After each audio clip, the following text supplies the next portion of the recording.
You must have chaos in you to give birth to a dancing star. Friedrich Nietzsche.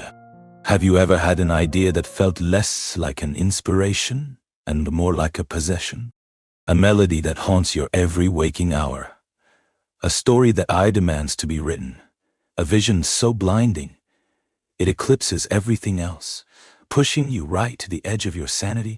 It's the feeling of being a vessel for something wild, untamable, and profoundly chaotic. This isn't just a fleeting thought. It's a storm raging inside your own chest. If you have ever felt that beautiful, terrifying madness, then you have stood on the same precipice that Nietzsche stared into his entire life. Tonight, we're not just talking about creativity. We are descending into its chaotic heart, guided by one of philosophy's most brilliant and dangerous minds.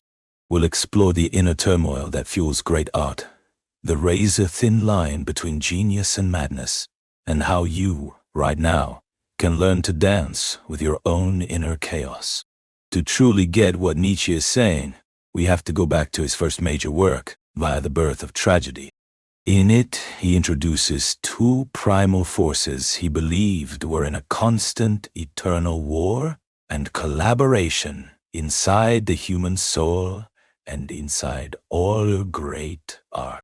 These are the Apollonian and the Dionysian. They aren't just concepts. They are the gods of our inner world, the architects of our creative spirit. First, let's meet Apollo, the god of the sun, of light, reason, order, and form. The Apollonian is the drive in you towards clarity, harmony, and structure. Think of the perfect proportions of a Greek sculpture, the logical plot of a well-told story, the clean melody of a classical sonata. It's the world of dreams, a world of beautiful illusions and clear boundaries. The Apollonian impulse is what allows you, the artist, to take the messy chaos of reality and shape it into something coherent and beautiful. It's the editor, the architect, the sculptor who chisels away the excess stone to reveal the perfect form hiding inside.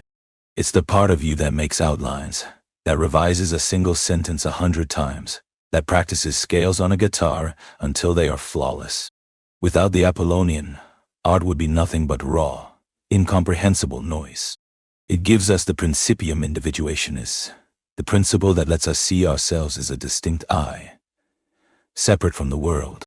It's the force that builds walls, creates categories, and gives us the illusion of control in a universe that is fundamentally out of our control. It is necessary. It is civilizing. But it is only half of the story. And now, we have to turn to the other god, the one who truly holds the key to the madness of creation, Dionysus. He is the god of wine, of intoxication, ecstatic frenzy, and chaos, the god of the dissolution of the self. If Apollo builds walls, Dionysus smashes them into dust. The Dionysian is that primal, instinctual energy that surges up from the depths of your being.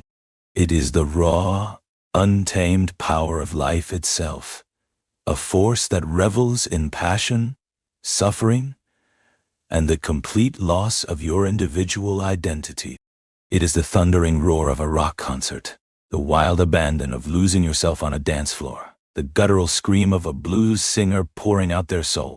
Think of the abstract expressionist, flinging paint at the canvas in a trance, not planning but a feeling, the composition into existence.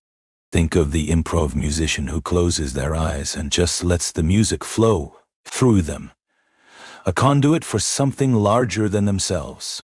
That is the Dionysian. It connects us to the primal unity of everything, the terrifying and exhilarating truth that the boundary between you and the world is an illusion. It is the experience of being swept away by a force so powerful it erodes your very sense of self. For Nietzsche, ancient Greek tragedy was the highest form of art for one reason. It was a perfect marriage of these two forces. The Apollonian structure of the play, the dialogue, the plot, the stage, provided a safe container for the raw, terrifying Dionysian chaos of the chorus, which sang of the deep suffering and ecstasy of being human. The audience could witness the most terrible truths about life, death, loss, fate, but through the beautiful, orderly illusion of the Apollonian form, they could bear it. They could look directly into the abyss, but the art held them back from falling in. But here's the secret, the thing that makes Nietzsche's idea so radical for you, the modern creator. He believed that our society has become dangerously, suffocatingly Apollonian. We have become so obsessed with reason, logic, safety, and order that we have completely suppressed the Dionysian. We built our comfortable, predictable lives and forgot about the wild god dancing in the forests of our own souls. We traded ecstatic truth for comfortable lies, and in doing so, we are cutting ourselves off from the very source of all profound creativity. Nietzsche argues that to create something truly great, something that feels alive, the artist must be willing to shatter their own Apollonian cage. You have to be willing to court madness, to temporarily dissolve your own identity and plunge headfirst into the Dionysian chaos. This is not a comfortable process. It is terrifying. It is the dark night of the soul so many creators talk about. It's the blank page that feels like a bottomless pit, the silence that screams with unformed melodies. It is the moment you let go of all control and allow the storm to take over. This is the madness of creativity. It's not necessarily a diagnosis, but a state of being where the normal rules of logic, reason, and selfhood just don't apply anymore. You become a channel. The Russian novelist Fyodor Dostoevsky, whose work is soaked in this Dionysian energy, would write in feverish bursts, often making himself physically sick.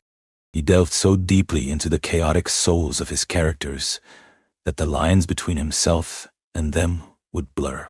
He was living their madness, their despair, their ecstasy. He was sacrificing his Apollonian calm for Dionysian truth. Or think of Vincent van Gogh. His paintings aren't just pictures of sunflowers or starry nights. They are visceral experiences of his inner world.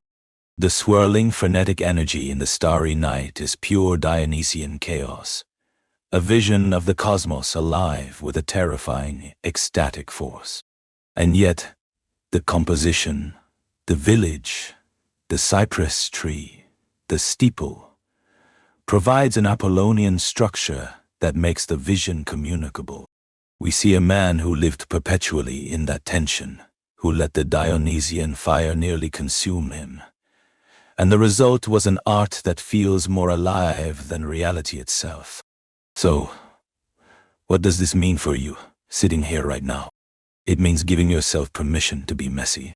It means understanding that the first draft is each supposed to be a chaotic splurge, a Dionysian vomit of words and ideas. The editing, the refining, the structuring, that's the Apollonian god's work, and it comes later.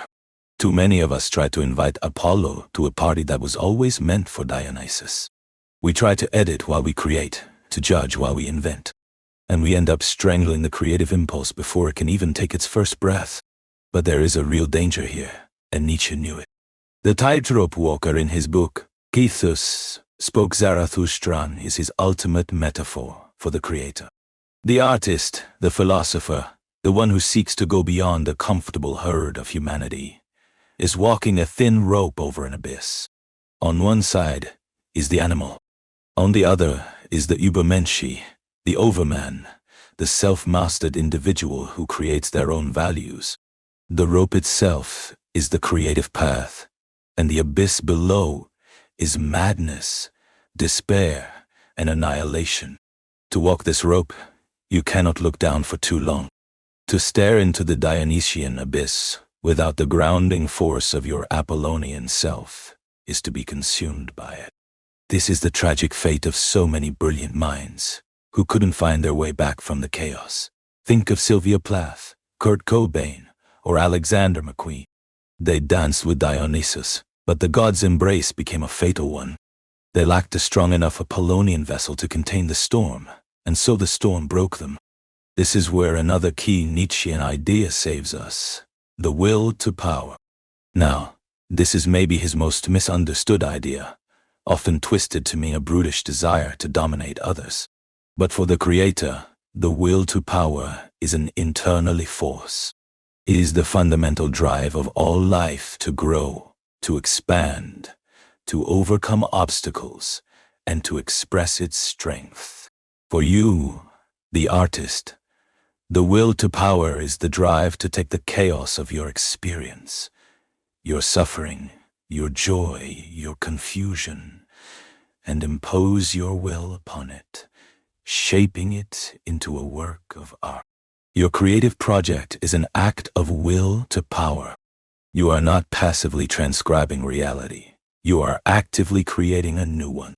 You are saying to the formless void, no, there will be form here. No form. You are saying to suffering, you will not be meaningless.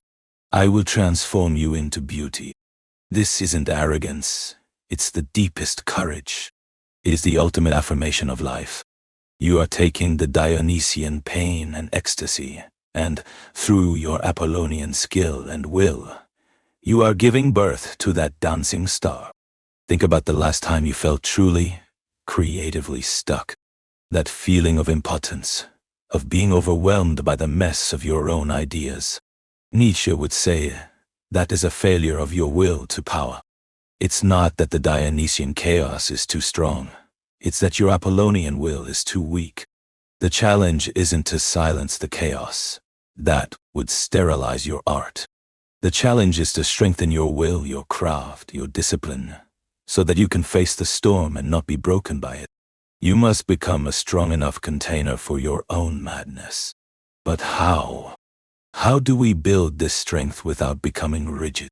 This leads us to Nietzsche's most beautiful and challenging secret: Amor Fati, the love of one's fate. This isn't passive resignation. It is an active, joyful affirmation of everything that has ever happened to you, the good and the bad. It is looking at your entire life, with all its scars, its mistakes, its suffering, its chaos, and saying, yes, I would not have it any other way. I will it to be so, again and again, for all eternity. No, for you, the creator, Amor Fati, is the ultimate psychological tool. It means loving your own inner chaos. It means seeing your anxieties, your weird obsessions, your painful memories not as flaws to be fixed, but as the raw, precious material for your art.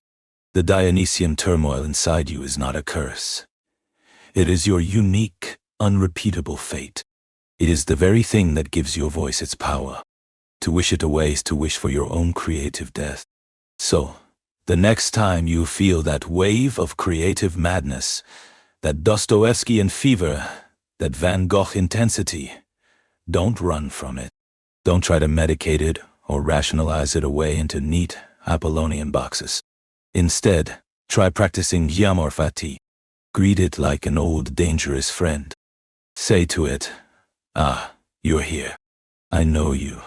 You are the source. Let's dance.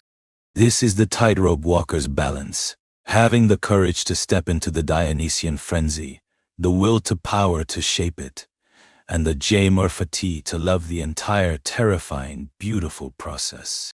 This is the path of the artist-philosopher that Nietzsche lays out for us. It is not an easy path.